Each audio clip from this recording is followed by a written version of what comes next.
In this module, we'll be covering multi-factor authentication, or otherwise known as MFA. MFA creates a second form of authentication that is required before a user is allowed into either their Mac or Linux system, Radius VPNs, or their JumpCloud portal for SAML and SSO applications. JumpCloud MFA utilizes authenticator codes called time-based one-time passwords, or TOTP tokens. After MFA is set up for a user, the user is required to enter these tokens when they sign in to a JumpCloud resource that has been enabled for MFA by a JumpCloud admin. Let's take a look at how we can set up JumpCloud admins and users with multi-factor authentication within the JumpCloud portal.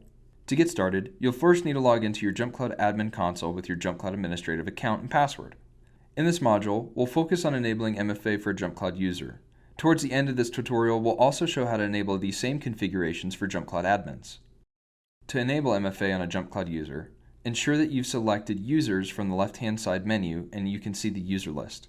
Search or select the user that you'd like to enable MFA for and click on the user to bring up their user configuration panel. While in the Details tab, you can view MFA settings under the User Security Settings and Permissions dropdown below the user information. Under the User Security Settings and Permissions panel, you'll see a checkbox under the password expiration labeled Require Multi-Factor Authentication on User Portal.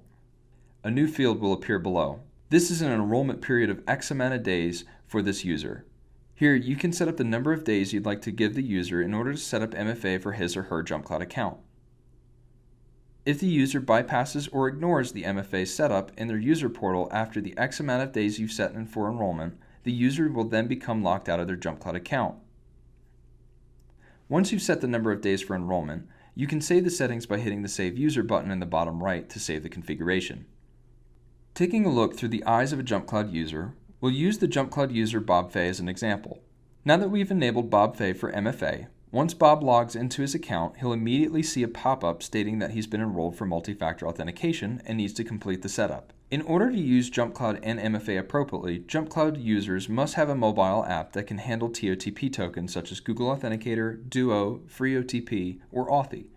JumpCloud provides Google Authenticator by default via the two links for Android and iOS.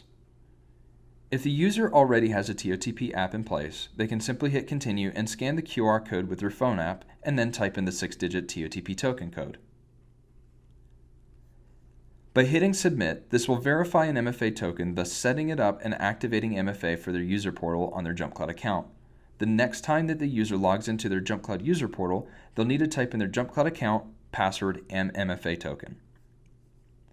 Likewise, to enable MFA for JumpCloud administrators, you'll first want to log into your JumpCloud administrative account, click on your email address in the top right to show the drop-down menu, and then click on Administrators.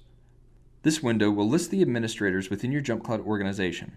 To enable MFA for an admin, simply click on the Details button next to their username. In the Edit Administrator pop-up, click on the checkbox for Enable Multi-Factor Authentication for login.